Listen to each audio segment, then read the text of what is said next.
everything that we buy over the counter Yeah. originates from something natural. Aspirin originates from the willow bark tree. But if they just sold you the willow bark tree, can't do anything about it. They took the willow bark tree, they created a synthetic version, they called it Advil and aspirin, and then they sold it to you and made billions and billions and billions of dollars. So what am I saying here? The fact that everything that we think we need to buy from somebody else because they've created this magical thing originates from somewhere in nature, that means it's free. Yeah. And by the way, if you get it from its original source, it may just work better. Jason Shurka is a visionary entrepreneur, author, and executive producer on a mission to awaken human potential and elevate global consciousness. After overcoming a life-altering physical and spiritual crisis, he devoted his life to understanding the deeper laws of creation and human transformation. He's the founder of Unify-D World, bringing together conscious media, alternative healing, and frequency-based technologies to a global audience. A best-selling author and contributor to films like Sound of Freedom, Jason uses storytelling, education, and innovation to challenge conventional thinking and inspire people to reconnect with their innate power and purpose. Yeah, you better. Cause you want this, I want this. Everybody in this world should have it. Stop illusions, it's in your hands. Show yourself, reveal it to them. Yeah, you better. Take the time to recognize it. You won't leave me even if I tried it. You're the artist, I'm the mess, and happily perform the new in your hands. Hey everyone, welcome to another episode of Unlimited with Elisabeth, Carson. Today, I'm very excited. Look, we have been trying to get this podcast done for a minute, okay? A minute. And finally, our schedules have allowed us to sit together.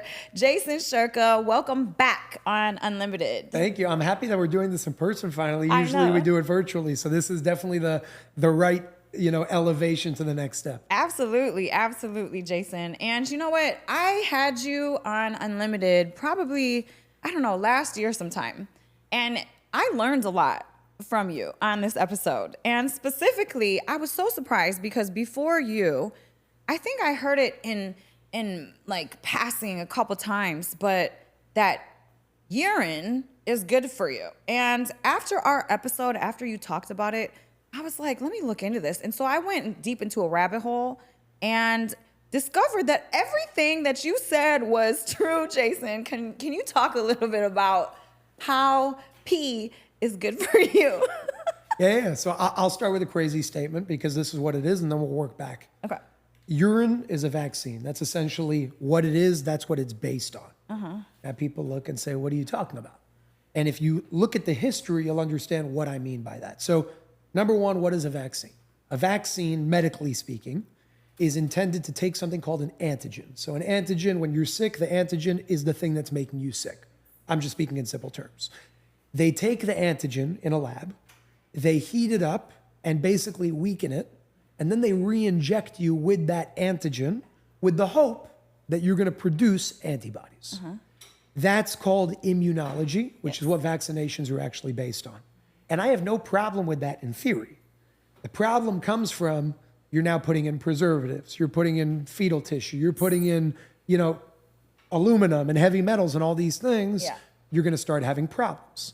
So why do I say urine is a vaccine? Because if a vaccine is to take the antigen, heat it up, weaken it, and re-inject it, well then let's ask ourselves what urine is. God. Urine, before it was pee, was blood.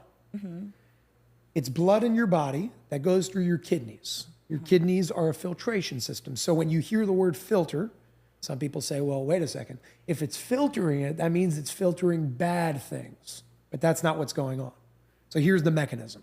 Blood goes through your kidneys filter it, not of what's bad necessarily, but what the body doesn't need. Gotcha. Before I elaborate on that, from the kidneys, filters, where does it end up? In your bladder. Your bladder is this sac in your body, but it's called a permeable sac. Permeable means stuff can go in and out from it. Yeah. Right? So if urine was all toxicity, you got to ask yourself, why would the bladder be a permeable sac? Meaning, why would the body at some point, sometimes, you ever had that feeling where you had to pee and then it goes away? It doesn't mean suddenly, you just don't have to pee. Yeah. It means that there isn't as much liquid or urine in your bladder anymore because the body took it back in. Urine is primarily made up of water. The second largest ingredient is called urea. After that, it's broken down to enzymes, hormones, minerals, peptides, and so on and so forth. Peptides is a big market now. Well, let's take one. It's called urokinase.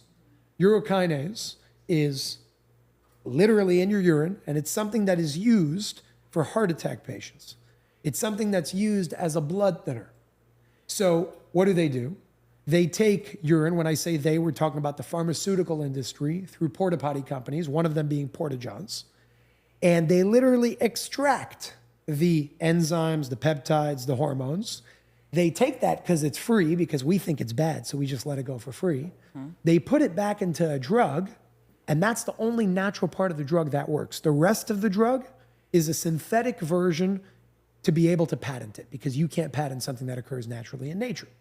So in sum, big picture before we go into the details, urine is blood that was filtered through the kidneys and goes into your bladder. Your bladder can then choose to get rid of it, or if your body needs an enzyme or a hormone or more water or urea for whatever reason, it will then take it back in, and that's why you have that feeling of not having to pee at some point. Urine is not this toxic thing. As a matter of fact, it's the greatest thing to get rid of toxicity. And the reason why I'm saying it's a vaccine is because there is a certain amount of toxicity, but it's been heated up. It is weaker. And when you re-ingest it when you're sick, within hours, you will overcome that sickness. And I speak from experience, because whenever I'm feeling bad, you take a glass, you drink it. It sounds crazy, but that's a vaccine. Only instead of it going through an injection, which is already a problem, because your tonsils, the things that they tell you you don't need, those are your like immune receptors. What that means is everything that goes through any hole in your head needs to pass through your tonsils before it goes to your body. Your tonsils take a little piece of something, whether it's a foreign antigen or a foreign particle or whatever it may be, and then creates antibodies for it. That's the role of your tonsils. That's how they start out, and that's why it's so important in the body. So when you re-ingest urine, you're no longer bypassing the tonsils. Everything is going through the tonsils, and you're taking an antigen heated up at a weakened degree, and your body then produces the antibodies. Okay, so the tonsils, you're teaching me something new about tonsils. So tonsils, when things pass through the tonsils will take an enzyme out of that and basically tell your body what's happening, so your body's able to do what it needs to do with whatever chemical you're ingesting or whatever it is that you're ingesting? Yeah, to simplify it in like us people terms, layperson terms, not a doctor, not a scientist, just a curious guy. Yeah. The tonsils, if I had to give you a visualization, touches everything before it goes into your body. Yeah. And the job of them is they almost take like a sample, okay, of that thing. Yeah. And if it is a foreign enemy, we'll create the antibody to counteract it. What did we do in the world today? We have $1 trillion industry called the pharmaceutical industry, and that's what these injections are built by and made by. And I mean, imagine this. Imagine everybody knew you can go to your urine and use it as a form of medicine. It is your own perfect medicine that was generated by the laboratory in your own body. Yeah. Well, pharmaceutical companies would go out of business, and they don't want that. So what did they do? They created a campaign, and this was done over the past 100 years, to get people to think that urine is toxic and it is toxic waste. Well, then explain one thing to me. When you get a jellyfish sting and I pee on it, that will get rid of the toxin faster than anything on the market, and it's something that comes out of you. Why? Yeah. Because urine is the best medicine out there when it comes to detoxifying the body. And jellyfish stings are the proof. This is so crazy. And I know, Jason, because I did the research and I found a lot of research backing this, although it was hard to find, because I think, that the pharmaceutical company does suppress the information because, of course, yes, they don't want a whole bunch of stuff out there, because then they would go out of business. So you said something about Porta-Johns being a company that the pharmaceutical companies have acquired or something, and then they take the waste of humans from porta potties and then put it into products, is what you're saying? Okay, so let's go back for a second. Okay. The pharmaceutical companies need certain things to be able to include in their drugs. Okay. You cannot patent something that occurs naturally in nature. That's why they create drugs, and they have a patent on that drug. You go through clinical trials, hundreds of millions, if not billions of dollars spent just to get to the point of saying it's FDA approved. Well, to get to that point, you're not going to do something like that on an apple, because you can't patent the apple. It's naturally occurring in nature. So they need a piece of it to be natural, which is what actually works. The most important part for them is they need a piece to be synthesized, which is how they can patent it and have it exclusive for 20 years. Yeah. How do they get those natural parts? When it comes to urine, there are many ways to do this, but when it comes to urine specifically, there are 3 companies. One is an industry, 2 are companies. The industry is the pharmaceutical industry. The 2 companies are Porta-Johns and Enzymes of America.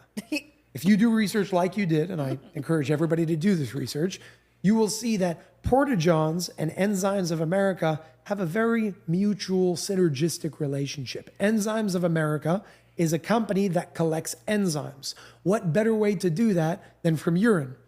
That's why you own Porta-Johns, a porta potty company. Now, you pay for the porta potty. They should be paying you for your urine. That's the trick that they did on us. Yeah. Where urine is a toxic waste product. We got to get rid of it. Buy the porta potty for events or construction sites or whatever it is. And now they have all this pee. And you paid to be able to have a place to be able to pee in. Yeah. Now, Porta-Johns then comes in Enzymes of America, which is a subsidiary company of one of the biggest pharmaceutical companies in the world. And they also sell it to others. Enzymes of America then takes the urine from Porta-Johns, extracts the enzymes, urokinase as an example, and then puts it right back in the drugs. So what you are producing for free, they are selling back to you in literally a lower form because it's synthetic. It's not even real. It has all these chemicals built into it so they could have the patent. All of this is psychological programming. All of this is psychological warfare. Yeah. And they've done a great job in us being disgusted by the very thing that could help us. Yeah, seriously, because I remember there were so many different comments on that clip. It went so viral. People were like, that's disgusting. Because they did a good job with their campaign. Yes, just like nicotine and all of the different things that they've put all these campaigns. I mean, you remember back in the day when like they were like, drugs are bad and this is your brain on drugs, and they would smash this plate. Like there's no plasticity in the brain, thinking that like we're just stuck as stupid for the rest of our life if we do this one thing. Like it's wild. So what is the most wild, crazy thing that you have discovered that these systems have manipulated us to believe? Because the Porta-Johns and what you just said, that's a huge one. that's big. What else on the same like level have you discovered? I would say in principle, the wildest thing that I've seen suppressed. They do not want this conversation happening, so we're doing it live. Hi, I'm Dr. Brian Artis. I want to personally invite you to something very different. An event called Uncensored with Elisabeth Carson. The banned conversation they don't want you to hear. This is not a typical health talk. This is a live, unfiltered conversation where we will speak openly about topics that are often avoided or shut down. Zero scripts, zero restrictions, just real information and real answers. If you've ever felt like you're not getting the full picture, this event is for you. We're hosting 3 events live in 3 different cities, beginning in Dallas, May 16th, then in Las Vegas, August 8th. Yes, it will be hot. And Miami, December 5th. In-person seating is extremely limited. We are only inviting 100 people per event, and those seats will sell out fast. If you cannot attend in person, don't worry though, because you can join us virtually from anywhere. And every attendee will receive exclusive perks. And if you join us in person, you'll also receive a special gift bag with exclusive items. It will only be seen by those who purchase a ticket and attend live. Get your tickets now at ElisabethUnlimited.com/uncensored. That's ElisabethUnlimited.com/uncensored. Join me and Elisabeth Carson for an unforgettable experience. I will see you at Uncensored.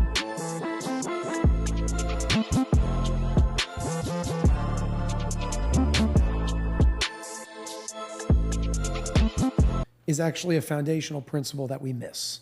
And it's the fact that everything that we buy over the counter originates from something natural. Yeah. Okay, so aspirin. Aspirin originates from the willow bark tree.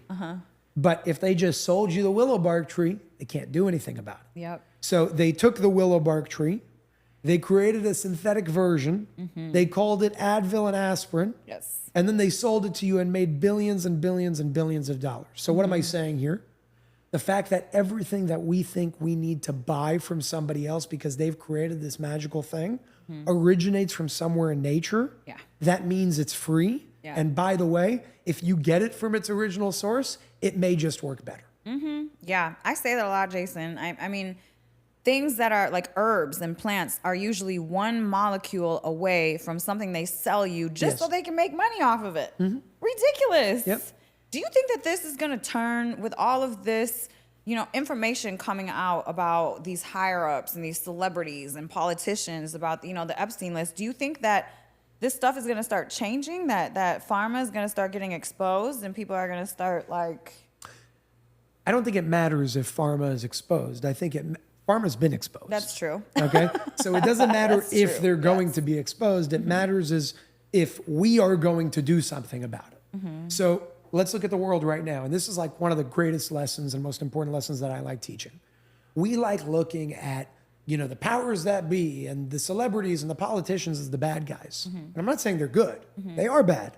But who do you think empowers them? We do. The pharmaceutical industry, we can complain about them all we want. Yes. Are you still buying their products? If you are, you have no right to speak. Most of America, most of the world is especially America.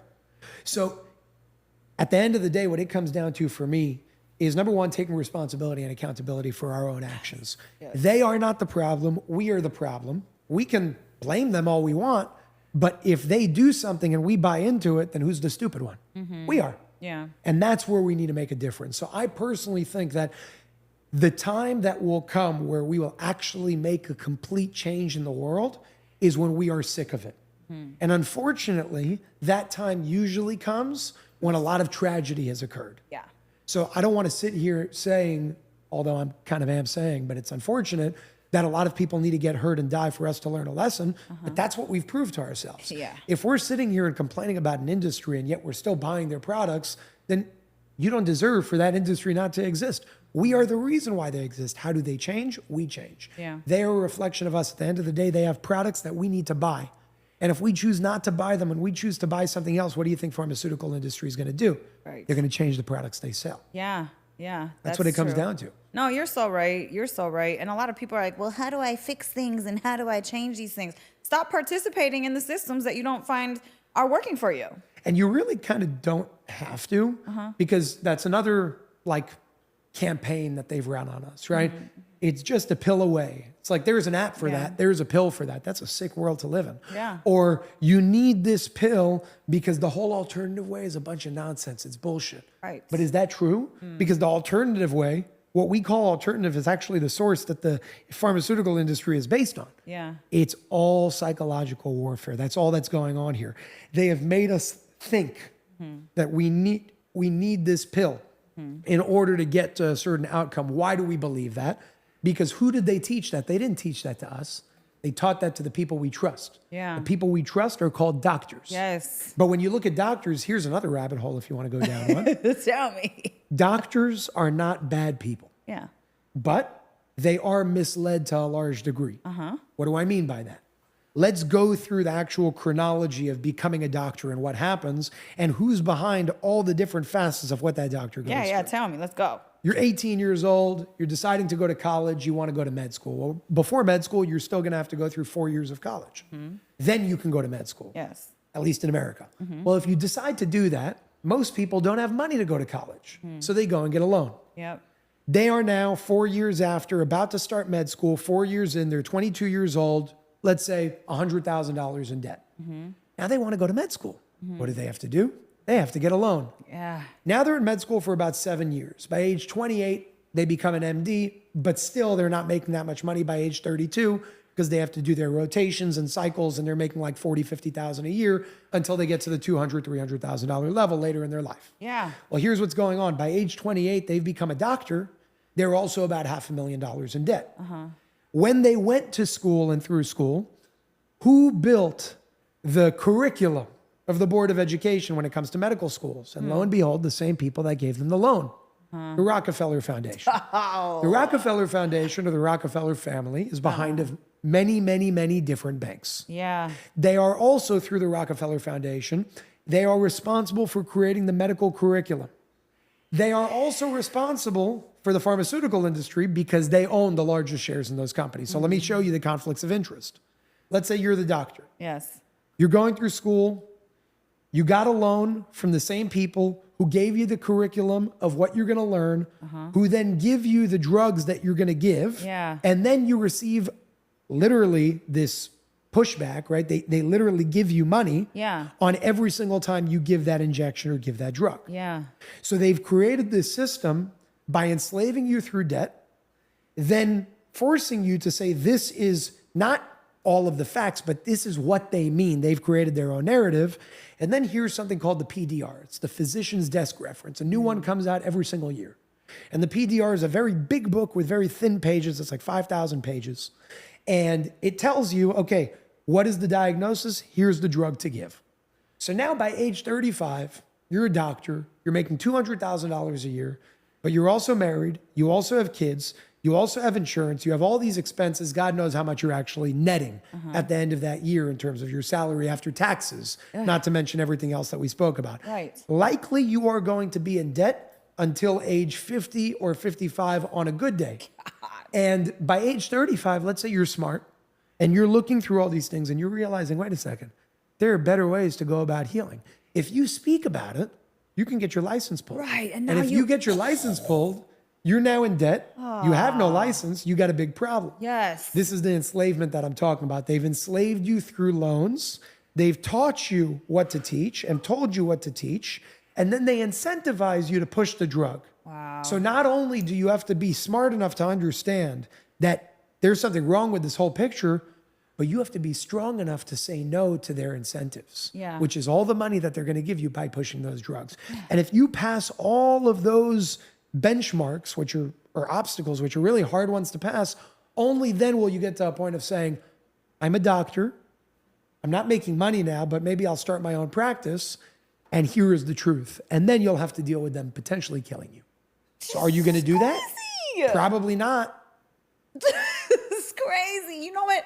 I knew it was something like that, but I didn't know the exact details all the way through. We got it wrong, man. It's not the doctors. The doctors are only manipulated into the system. It's the freaking system. Oh my God. It's like that. That's why I'm saying there are a lot of people that are like against doctors. Like, can you blame them? Even if the doctor knows what they're doing is wrong, I want you to be in a situation where you're $500,000 in debt, only starting your life. You realize there's something wrong and you're going to put all that on the line for the truth. Right. I would hope so. But I can't expect you to do that because you're putting the security of your family behind the truth. Yeah. And most people won't do that. So my point is, I have compassion for doctors. Yeah. Most of them are very good people. Yeah. They spent years and years and years living, in nothing, making no money, going into debt to do what they felt was the right thing to do, only to find out that the system is broken. Yeah. I can't expect that same person to come and say the system's broken and put everything on the line after everything they went through. Although those that do, I have utmost respect for. Right. But that's the reason why there's so few. Because the system is built in a way where it enslaves them and puts them in such a position where it makes it nearly impossible to have the courage to actually go and do that. Yeah. So I love doctors. Yes. My best friends are doctors. And they're the types of doctors that me and you would like, but they're in medical school. They're just in medical school with the bigger picture understanding of what's actually going on here. Yeah. Ultimately, I think it's a system that's broken. Yes. It was designed this way. And the only thing that's going to give the doctors the courage to stand up is if a new system is somehow built that will give them a place to go to where when they risk it all on this side, they have somewhere to go to on this side. Yeah. That's it. It's just so unfair because really putting myself into the shoes of a doctor, of a brand new 18-year-old, like my dream is to be a doctor, to save lives and do good in this world, and then end up at almost 30 years old with a family, new wife or husband, new baby, and now I'm realizing everything's broken, but I can't tell the truth because if I tell the truth, now my baby's gonna die. Yep. Now my wife or husband is gonna die. It's just, oh my God, it's not fair. It's not fair, but it is the system. And ultimately, and I want to make this really clear, I'm not against Western medicine. I'm just against the proportions that we use it in. Yeah. There are situations where Western medicine will save your life in a way that the natural thing, you're already too far gone. Yep. Okay? Yes. It happened to me. I had a staph infection in my leg right here. Almost had to get my leg amputated. It almost killed me. I was about 8 hours away from an amputation, 24 hours away from death. I was 19 years old. Oh my God. It was a horrible situation. I had to get intravenous antibiotics for the first time in my life. I never had something like that. Yeah. At age 19 for 10 days. Damn. Okay. Heavy drugs, lost 25% of my body weight in 10 days. Couldn't walk, couldn't do a lot of things. But in that situation, if I said, let me go to the willow bark tree, it's not going to work there. You're going to die. Yeah. So there's a time and place to take extreme measures. The problem is what is truly extreme measures we just call normal. Like antibiotics is an extreme measure. Yeah. It's in the name. It's Yes. anti-life. Yes. Okay. You are killing yourself every time you take it. Yes. But there's a time and place to take it. If you're already on the verge of you see where you're going and you're going to die, do everything. Do chemo, do radiation, do everything. Yeah. If that's the absolute last resort. Right. The problem is we do it as the first resort Yes. and wonder why we're so sick. Yeah. Ultimately, I think Western medicine has a place in the world. I think the proportion between Western and Eastern, or alternative and conventional, even though alternative is Older like, and ancient, more ancient. it's the base of absolutely everything. Yeah. Shouldn't be called alternative, but it is. Yeah. If we were living our lives through preventative measures, not by killing something when it arises, but creating an environment in such a way in our bodies where the cancer cannot arise in the first place, we would never need to get to the chemo. Exactly. But because we live in a world where we eat garbage, we drink garbage, we smoke garbage, we do all these things, then Western medicine plays a role. If we lived the lives that we were supposed to live, although we'll never get back to a life of true nature because we wear plastic on our feet. Yes. And we sleep on fake mattresses. Yes. That's not normal. And we live in dirty radiation with Wi-Fi on all the time. I'm not saying change that. Like, that's how we live. Look, we're doing a podcast now. There are lights, there are cameras, there's Wi-Fi. Yes. We got to use that, right? That's the world that we're in. So I'm not saying let's go be cavemen. What I'm saying is understand the difference between Western and Eastern, and don't go to the antibiotics or the chemo first. Yes. Leave that as a last resort if you have no other option. And if you need to take antibiotics, like for example, I got a surgery on my bottom teeth here. There was an infection going on in my jaw.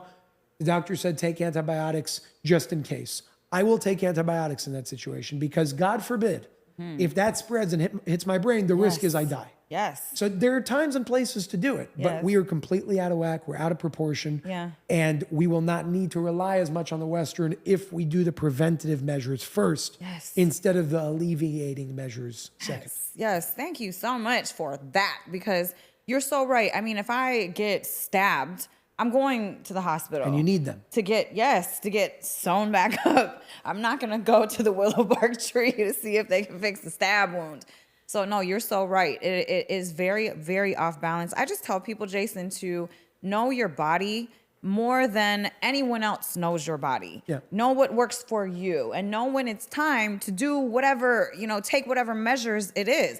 If you need to take antibiotics, yes, take antibiotics, but make sure after that round of antibiotics that you're doing what you need to do for your body to give your body back what it needs to carry on in a healthy way, but they don't teach us this. They just say, hey, take these antibiotics for everything because it'll fix everything. All these little tiny infections that you don't need antibiotics for. It doesn't even make sense. And it's like, you wouldn't have got the infection if you were properly Thank you. dosed with vitamin D and vitamin C. You wouldn't have gotten there in the first place. So again, I think the other side of the problem, we spoke about the mechanism with the doctors and how it's all built. Yeah. Look at the other side. The other side is the person that's not going to school to be a doctor. Yeah. Let's look at it from their perspective. And it kind of makes sense. The average American is divorced.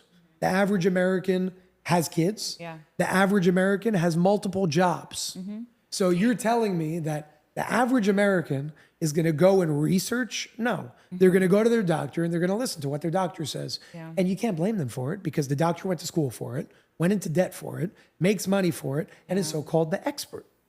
And yet if the doctor is corrupted in any way or knows the truth and doesn't want to speak about it because he or she can risk their license by doing it, then the person on the other side is now misled. Yeah. Because they are now taken captive and hostage by that system on the other side. Yes. And you can't blame them.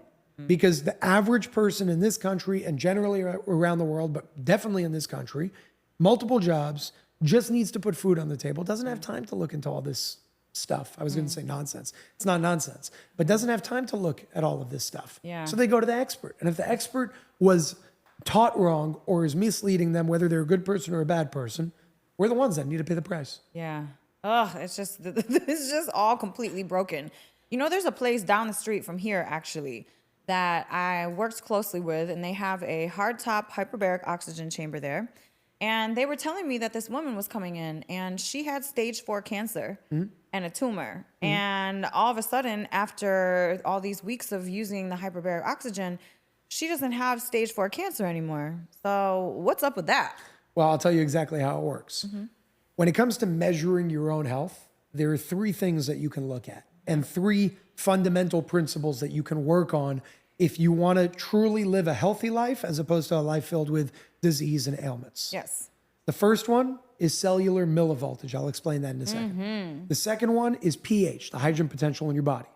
And the third one is oxygen levels. So let's start with the first one. And by the way, all these 3 things, you don't need to work on 3 of them simultaneously, because if you work on one, they are all reflections of each other. When one changes, all of them change for the better or the worse. Yes. Cellular millivoltage. We are made up of many, many cells. And in every single cell in our bodies, we have something called mitochondria. Yes. Mitochondria, as you know, is the powerhouse of the cell. Mitochondria generates electricity and energy in the body. Yes.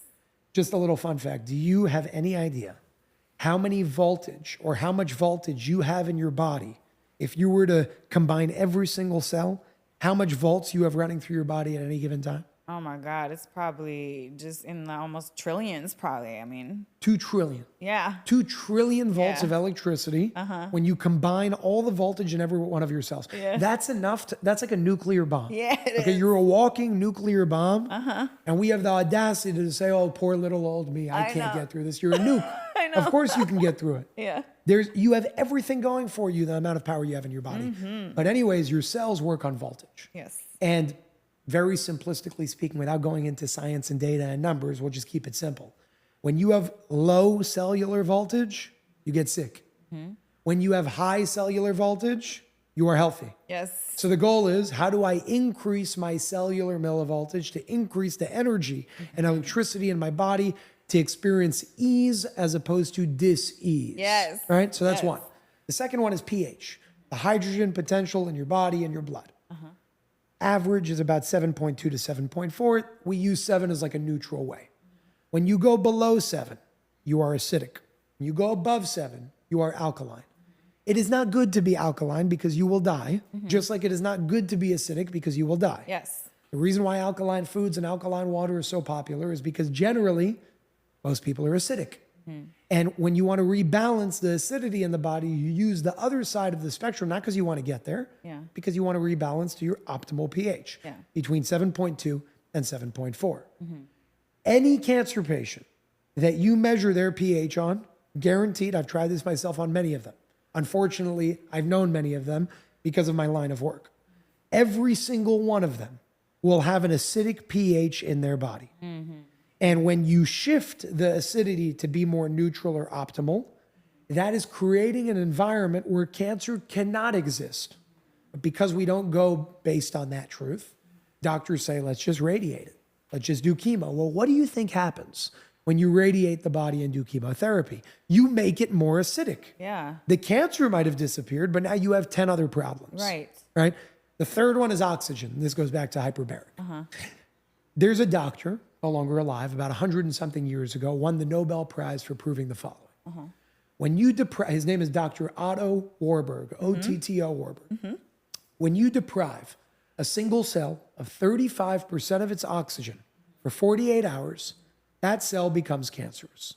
Again, when you deprive a single cell of 35% of its oxygen for 48 hours, that cell becomes cancerous. What that means in English, that's what he won the Nobel Prize for proving that. What that means in English, in our terms, is when you are deprived of oxygen in the body, your SpO2 levels are low, right? When you have that oximeter on your finger, it measures oxygen levels.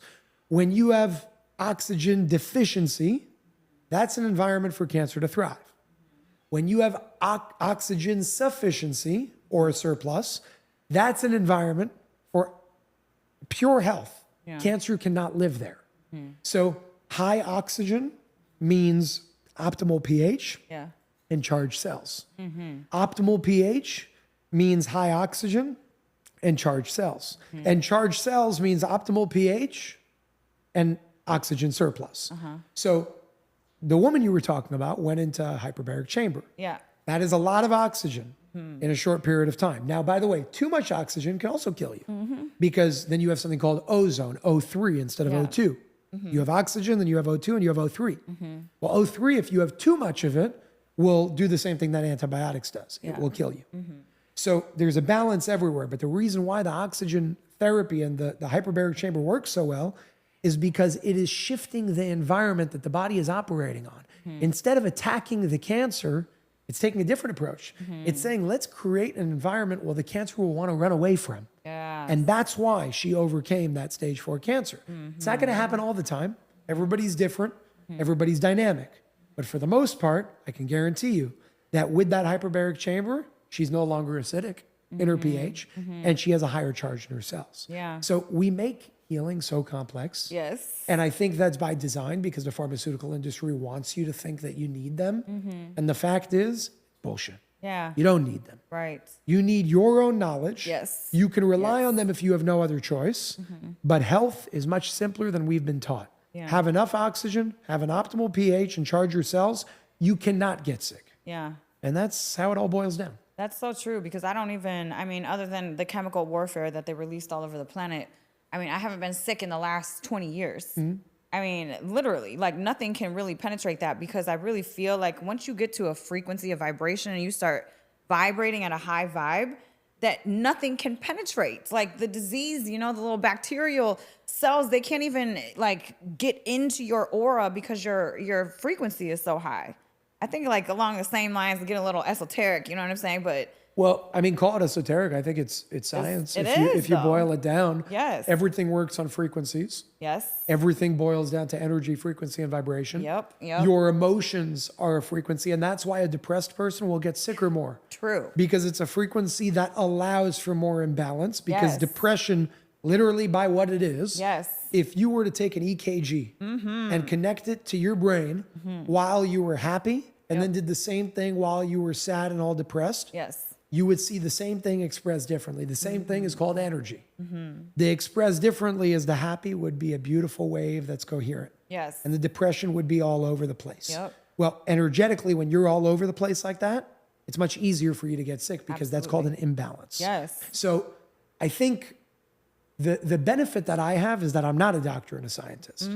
And that I never had the chance of being brainwashed by the Rockefeller's curriculum. Yes. So we just look at something for what it is. And maybe sometimes I oversimplify things, but sometimes things are really simple. Yeah. Now I'm speaking from personal experience because I've dealt with my own things. I've gone through my own journeys, and I've dealt with a lot of sick individuals that either came to me or individuals in my family of like, what do we do here? Yeah. And I'm telling you, Elisabeth, you change one thing in your food, you change the cleanliness of your water, Yeah. just those things Yeah. will change the outcome of health in your body. And I say Yes. just those things like they're a small thing. It's who you are. Yeah. It's Yeah. what you're built on. It's your foundation. Exactly. So ancient practices back in the day, we used to do things naturally, like fast and different, different things that we've really lost our way from and gotten away from. But I mean, they used to regenerate back in the day, we've just, I don't know, somehow forgotten these different ways of doing so. I mean, I know for a fact that if you can't go, longer than 12 hours without food, then your body probably is not in the best condition. Because back in the day, there was, we used to starve. We used to go long periods of time without making the kill to be able to bring back the food. So our bodies we're used to that way of cleaning out old cellular debris. And then it was normal, right? But nowadays, people can't even go 12 hours without food, without freaking out. Well, let's look at evolution. When I say evolution, I'm talking about the real evolution, not we came from a whale. Yeah. Right? So evolution from like within a species. Yeah. Okay, so with that, right, thousands of years ago, Yeah. because of what you just said, we were always trained to like you find the next sugar or the next carb, or because that's what keeps us alive. Today, we still have that in our primitive side, but we're no longer living primitively. Yes. So now we're just eating all the carbs and the sugar and all that because there's like a piece of us that's like, oh, we need it. Yeah. And then you become addicted to it. And then you got a problem. Yes. Now, ultimately, I think that's by design. I think it's very obvious that it's by design because food is no longer necessity. It's entertainment. Yeah. And when food becomes entertainment, you become fat. Yeah. That's what happens. Yeah. Now, by the way, I'll tell you, I enjoy food as entertainment sometimes, many times, but I do my best to counteract that. So sometimes, for example, I think 4 or 5 months ago, I did 30 days no food. Like, let's just cut it all out, right? Mainly water, salt, a little bit of juice if I'm moving a lot, and I really need some sort of spike. And it was the best time of my life. I was clearer than I've ever been. My eyes were clear. My skin was clear. Like everything was clear. Yeah. That was the second time I've ever done that in my life. The first time was about 8 years ago. That is something that everybody needs to do at some point in their life. And maybe not 30 days, but you can go 3 days. Yeah. Okay, you can go 5 days. Yeah. After you go 3 days, you're not going to be hungry. It's the 3 days that make it really hard. Yeah. So I think we've become weak in the world that we live in today. We're strong in terms of our physical, materialistic objects, but we're weak in terms of our mental strength. Yes. And especially in the generation that we're seeing come to the world right now, I think we're weaker than we've ever been. And, it brings me back to, I think it was the crown prince or the whatever it is in Dubai. Not the prince, but I guess the king, whatever it is. Forgot his name. But he said, my father, is what his words, I'm paraphrasing. My father rode a camel. I drive a Maybach. My son drives a Rolls Royce. But his son is going to drive a camel. Ride a camel. Why? Because hard times make strong people, and easy times make weak people. And now, suddenly, we're starting to see times are getting a little bit harder. Yeah. Step by step, it's happening slowly, Yes. but it's getting harder because we're getting weaker. Yes. And we're getting weaker because of our food. We're getting weaker because of our water. We're getting weaker because of our thoughts. I mean, you go to school and everybody's like, you can't use that word. It triggers me. Like, shut the hell up. Give me a favor. Like, enough with this nonsense. I don't know what the hell you are, but you're like subhuman if that's how you think, or this is my safe space, call me they, them. How about you call yourself whatever you want and I'm going to do whatever I want. What world? It's insane. It is. Do you, if that's how you feel, God bless you, but you're not going to impose it on me. Yes. And when you have teachers that are going through their own traumas, whatever that may be, and then imposing those traumas onto students, I know people that have kids that are in school. One of my friends came and she said, my daughter decided that she's pansexual. Huh? I'm like, number one, I don't know what that means, and I don't care to know what that means. But how old's your daughter? She said 12. Oh. I'm like, so how did she decide that she was pansexual? Because that's what her teacher is. So they're, this is like abuse. So they're creating environments where the teacher makes the children feel weird if they're not like them. Oh, no. Now you get the other children following suit, and now it's cool to go and want to have a sex change when you're 13. You want to have a sex change, do it when you're 20. Yeah. Okay. God bless. 28. Do whatever. 28. Do whatever you want later. Yeah. Not when you're 12. No, your brain is not That developed. should be illegal. There's a problem. Yes. Right. So Yes. people hear me say that and they're like, oh, are you transphobic? No. I just like protecting kids. Yes. Okay. And make sure that they're taken care of. And if that's what they decide to do later on, Yes. I'm all for it. That's their decision. That's not the world that we're living in anymore. So now you have weak kids. You have weak adults. Yeah. You have weak men. Yeah. You have weaker women. Yes. Women want to be men. Men aren't men women. anymore. They're a bunch of little girls. I don't know what's going on. Yes. Right? And now women want to take there are roles in life for a reason. Not in a masculine way or patriarchal way or whatever the word is. Yeah.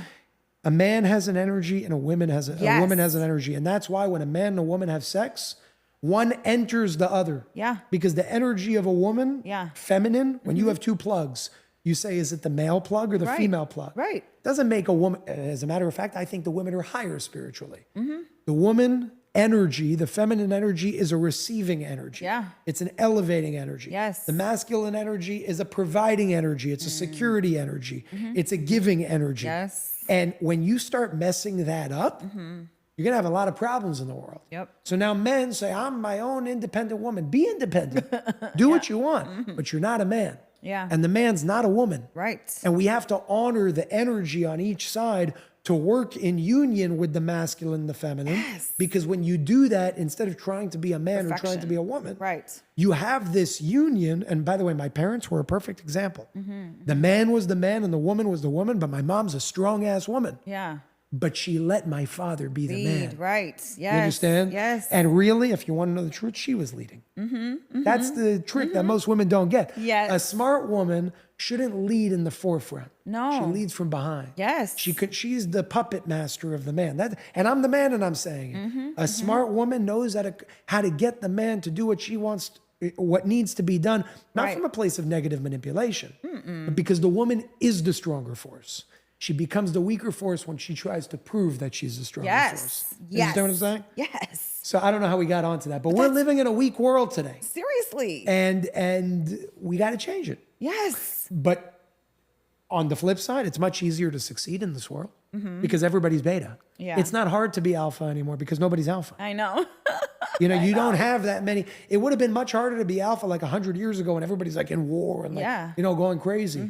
Today, that's not the case. Yeah. Now, what I'm saying may sound controversial, but I don't really give a shit. It's true. Yeah. No, Right? I agree in a lot of the different ways that I agree totally. I think that these energies have gotten, and it's not toxic masculinity or toxic femininity, because masculinity and femininity is not toxic. It is the being, the human, that is toxic, making either or toxic within them. But see, a man and a woman can never do what a man can do, and a man can never do what a woman can do. It's Our two different brains things. Our hardware is shaped differently. Yes. We are different in all the ways, but when we can come together and be strong within whatever, the woman or the man energy that we are, it's a perfect freaking union. And I want to make it clear. Some people hear the word roles and they're like, "Oh, so you think the woman should cook?" No, that's not what I think. No, it's not at all. Not at all. By the way, I cook, right? Me and Noah, some nights I cook, some nights she cooks, some nights I clean the dishes, some night.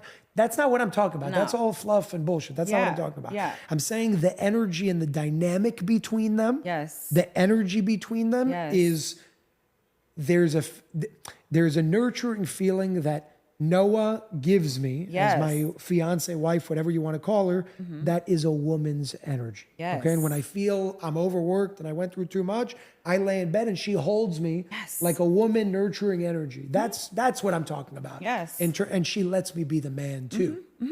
And I've been in relationships where they didn't let me be the man. It won't work. Yes. And if it did work, then there's something wrong with me and something wrong with you. And that's why we see what's going on in the world today, because Yeah. we become weak.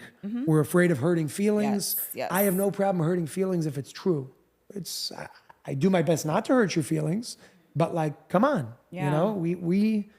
we can't keep going on this track. If we keep going on this track, it's going to be it's going to end crazy up town. in major destruction in the world. Yes, no, I agree. And it's not even just like moods or emotion, right? It's literally chemically within our bodies, different things, different reactions happen when we do different things. For instance, a man has the energy like a rubber band. Like after you lay with a man, that man kind of needs to bounce away so he can bounce back because of what happens within the hormones of his body and the drop in testosterone. To go build up testosterone, that man needs to go in his man cave and be alone and rebuild his testosterone so he can bounce back to the relationship or woman in a good way. Unless you're Dr. Ed Group. And then you do And semen then you do the retention. semen retention. I've tried that before. I succeeded for 3 months. It's very powerful. Yeah, it takes a lot of powerful. discipline. It is. A lot of very, discipline. very That's powerful. the truth. But it's pretty awesome stuff because you get to the point of an orgasm. Yeah, no, yeah, you still But you're not orgasm. actually letting anything go. Right. You're using the energy, which is very strong energy. Yes. The amount of energy in that's actually coming out of you is like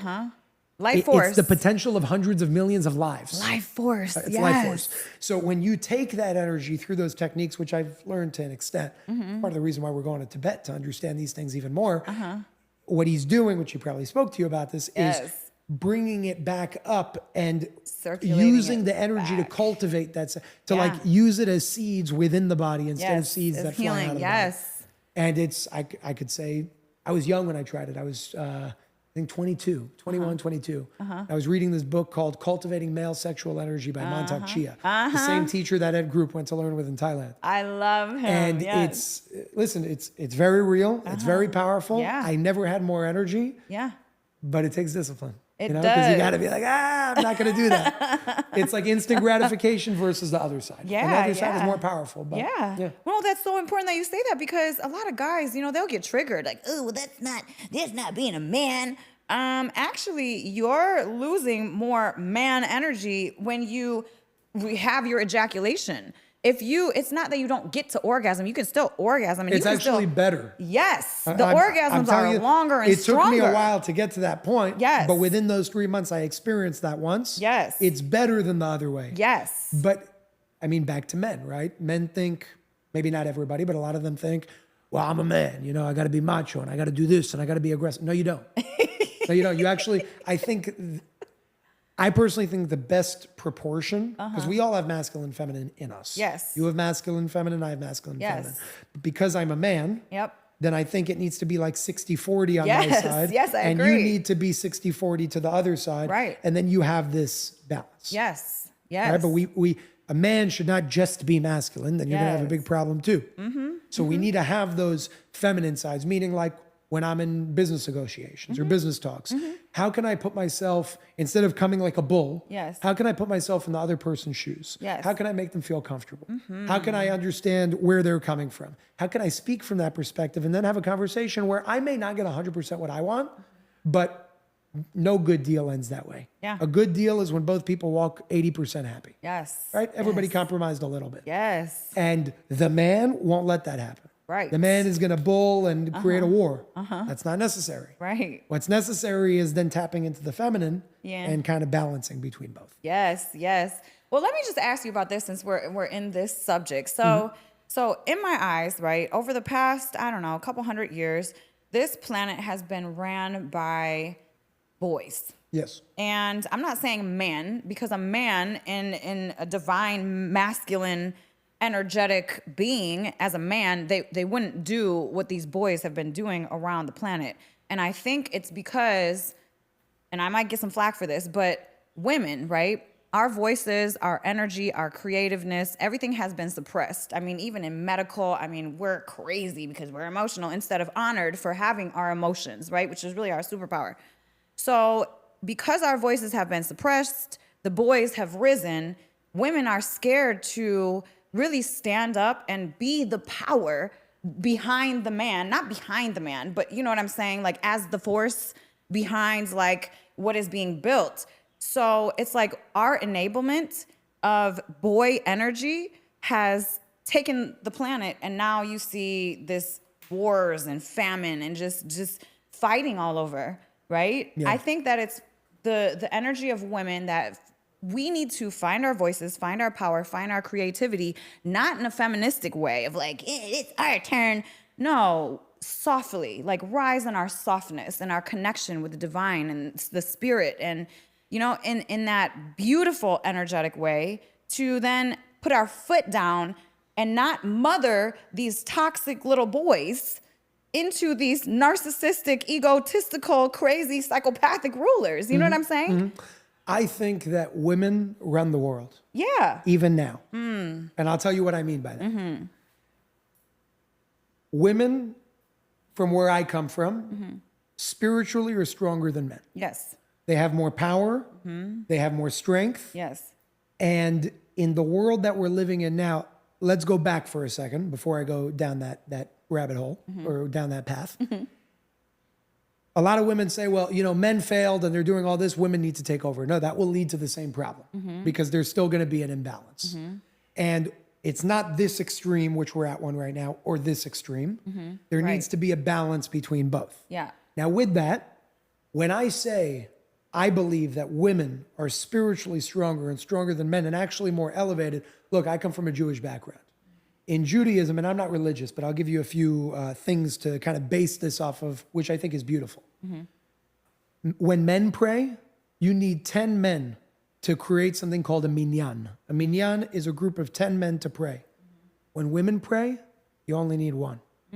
And the reason why is because the woman is so much stronger than the men. For men, you need 10 of them to achieve what the woman can do on her own. Wow. That means, amongst many other reasons, as a matter of fact, there's something that I published that was given to me based on the Kabbalah called The Power of the Woman. And it speaks all about the power of the woman and how powerful the woman is. But that goes to their benefit and the opposite. Yeah. Because if women run the world, because they are the ones that control men, then when they're not doing a good job in that, you can't blame it on the men either. The men are the stupid ones. We're the puppets. I'm telling you the truth. We're the puppets. But when you have a weak woman behind you, then you're going to take advantage of that as the man. Now, I'm not going to blame it on the woman, but I could show you a solution of how the woman can take that power back. Be a woman, not a girl. Yeah. Yeah. Okay. And now, again, now the woman's going to say, but the men are boys. And then we're going to go back and forth all the time. But the woman is superior. The woman is stronger. She has more spiritual strength. She controls the man. Yeah. When you have a woman that's sleeping with 100 men. Yeah. When you have a woman that's disrespecting herself publicly. Yeah. When you have a woman that's doing things that there's a boy and a girl and a man and a woman and then a king and a queen. If you want a man, then you can't be a girl. Yes. If you want a king, then you can't just be a woman. You got to be a queen. Yeah. From the world that I come from, with the family that I come from, that's how we operate. The woman is really in charge. But to the front-facing reality, the man looks like he's in charge. But at the end of the day, the woman is like the neck for the man. The man cannot turn without the woman turning left or right. And that's the power that I think women need to take back. It doesn't mean women become the president of the United States. Yeah. That's Yeah. not what I'm talking about. Yeah. That's not what matters. Yeah. What matters is who is really influencing the president of the Right. United States. Right. And it should be the first lady. Yeah. But when you have a weak woman, nobody gives it attention anymore. Yeah. So I think women, if we want to solve this issue, don't count on men for it because we're a bunch of morons. You need the women to step into it. Yeah. You need the women to take their power back. Yes. And that's why women don't chase men. Men chase women. That's never changed. Right. That's why I say women run the world. Yes. Because who's the one that says, will Gotcha. you marry me? The man does. And he goes under the woman on his knees to ask. Yeah. If I'm asking you, you are my superior. Yeah. Yeah. And we still have that in some ways, but we've lost that in many ways. And you could say it's the man's fault, but I think it's the woman has the solution. Gotcha. And Yes. the solution is by becoming a woman again, respecting yourself, Yes. not sleeping with the man on the first date. You're going to have to Yes. work for it, my friend. Yes. You know? Yes. And doing it from a place of elegant respect. Yes. And not this other thing that like, oh no, you know, like, you know what I mean? Yes. So Yes. look, I'm speaking very black and white, obviously. I'm sure there's many other factors, but men are boys. Yeah. And men can be men.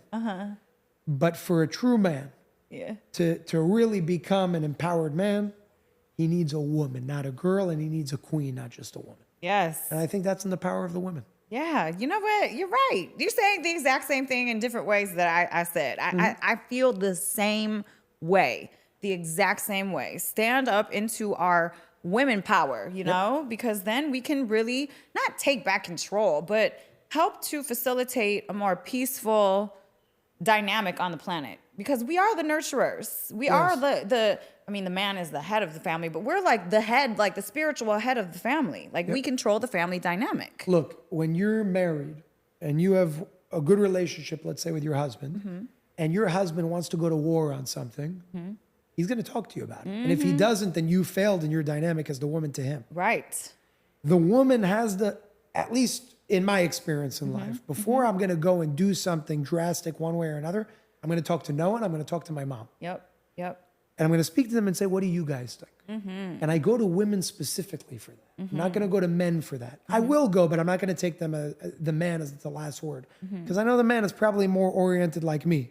Because naturally we might want to be more aggressive. Yes. So as a man, I think it's important to go to the woman. But what if the man doesn't have a woman to speak to? Because the woman isn't the woman. She's just the girl that's just sitting there and saying yes to everything. Right. It's a problem. Yeah. And I don't think women have control of men nowadays. Right. Very And true. I think that's a problem. Yes, because there's a lot of girls that are enabling the behavior, not even enabling, but not being the woman for the man to come talk to And how about do you things. expect them to if they come from parents that have that same dynamic? They're going to repeat that. So it's our job to break that chain and to break that pattern. Yes. And remind our kids, even if we've had our own trauma, to remind our kids what that union, that divine union, that sacred union, Yes. that true masculine and feminine balance actually looks like. Right. And if we can do that for our own kids, what do you think our kids are going to do? The same thing. Yeah. For the better or the worse. Right. So there's a lot of ways to solve this. The question is, do we want to? Are we Right. going to put in the effort to make that happen? Yes, exactly. Well, I always look at life optimistically, and I know there's so much craziness happening. Tell me what you think before we get out of here about what is coming this year, Jason, because I know last year was snake energy, a lot of shedding. I mean, I shed my entire life and built a brand new one. And I think it's just kind of like a fractal of what we're experiencing this year. The dismantling of different systems and things that aren't working for the rebuild of the new. And I think that's exactly what we're seeing. And I think 2025 and 2026, I mean, Yeah. you're seeing what's happening with the Epstein list and all that. It's Yes. not even new. No, it's people, not. People like want more proof for something they already know. I It's kinda know weird. it's not new. This Yeah. is what people it's Yeah, like it's we've known this. This has been going on for a while. Yeah, but yeah. anyways, I believe that we are going to continue seeing the residue in 2026 of 2025. You called it like the snake and the shedding of the skin and all that. I think you're going to see a lot of power structures start falling. Yep. With simultaneously new, not power structures, but new ways of doing things increasing. Yeah. And that transition is not a comfortable one. Right. It's actually the people, there are two sides to this. There are the people that are falling, and then there are the people that are rising, or the movements that are rising. Yeah. But here's what most people don't talk about. It's not just this versus this.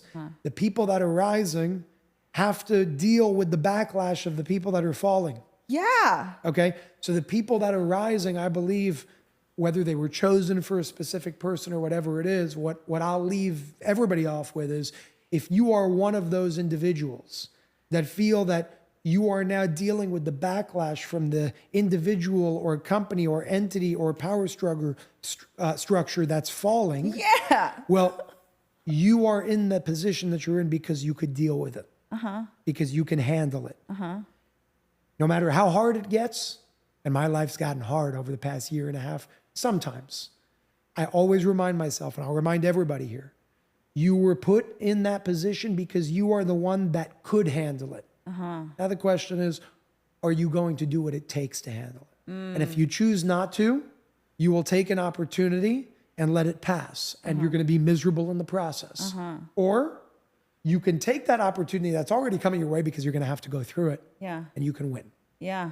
And if you go through it with that mentality, if you're already going to go through something that's difficult, Yeah. you might as well be happy while you're doing it, Yeah. as opposed to being miserable while you're doing it. That's one of the greatest lessons that I've learned over the past year and a half. It made me a stronger person. Yes. It made me a more calculated person. And it made me a more compassionate person, because Yeah. even the people in my situation, the other side of this, Yes. that will come and try and fight, and I have compassion for them. I don't Yes. look at them and hate them. Right. I don't look at them and say, wow, you're evil. I look at them and say, wow, you went through a lot in your life and you have a lot of trauma. Yeah. And if I'm the individual that was invited here to help you explore or experience that, whatever that is, and karma and whatever it is, not even in a bad way, I'm also a part of the situation. So there's also karma that I'm learning here. Yeah. But at the end of the day, if we can learn to look at our enemies, Yes. and not see them as our enemies, Right. but see them as individuals that are going through hard times in life and struggles in life, and base all of their actions off of traumas in life, Yes. then I'll tell you, Elisabeth, I got to the point where I actually pray for those people. Yes. Oh my God. Yeah. So good, Jason. Because I that's how you know that you are in a different place. The people, the other side, can come attack you and just, lie on you and say just crazy things to try to ruin your name and brand and just everything you're doing. But you can literally sit there with all these attacks and just say, you know what? I pray for you. Like, I really pray for you, because that level of drama, and it can't even hit me. Like, it's like going like this at this point, it's just going like there's no resistance here, because Because it's just stupid. That's what it, at the end of the day, People, news cycles pass very fast. Yes. And what's today's news is tomorrow's history, Right. and people forget about it and you move on. Yes. On top of that, I know who I am. Yeah. I know my actions. Thank you. Yes. I know what they're saying or what somebody's saying when it's true and when Yes. it's not true. Yes. And I don't really care. Yes. You know? Yeah. I did in the beginning because that's normal as a human being. But when you keep moving and you move forward with that strength and that love and that compassion, all that bullshit just falls away. No, it just fizzles. It fizzles, and then it And doesn't whoever even... keeps fighting in that, they actually bring themselves down and down and down and down. Because what are you doing in that energy? And that energy, right? Doesn't make sense. Like, for what? Doesn't make sense. I'm just going to be over here floating in my little fairyland. But yeah, Seriously. look, we've all, you, me, many people watching this, we've all been blessed in many ways. Oh, yeah. And sometimes when we grow fast, we're used to certain things that we forgot to appreciate and we took them for granted. Yes. We are blessed beyond belief. Yes, we are. The fact that we have clothes on our body. Yeah. The fact that we can wake up in the morning and breathe. Yeah. The fact that we have food on the table. The fact that we have the ability to love, the ability to think, the ability to remember. There are so many people that don't have those things. right. And those simple things in life are not to be taken for granted. So I wake up at this point every day. I'm grateful for the blessings that have been instilled within me that I can experience. I'm grateful for the blessings that everybody else can experience. And I want to do my best to continue sharing those blessings. But when we forget our blessings, when we forget the fact that we can wake up and smell the roses, we end up in this cycle of, it really is forgetfulness. And when you forget your blessings, then you can no longer share what you forget that you have. And when you don't share your blessings, they become a curse. Yes. And I won't let my blessings become a curse. Yeah. That's phenomenal, Jason. You're just, man, just keep shining out here because I want to go listen to this episode. Like, whoa, this was so good. Jason, what are you working on? Where can people find you? What are you up to? So I'm traveling a lot, doing tons of events. Yes. On my website, I've really now kind of done my website to be a main spot to find everything.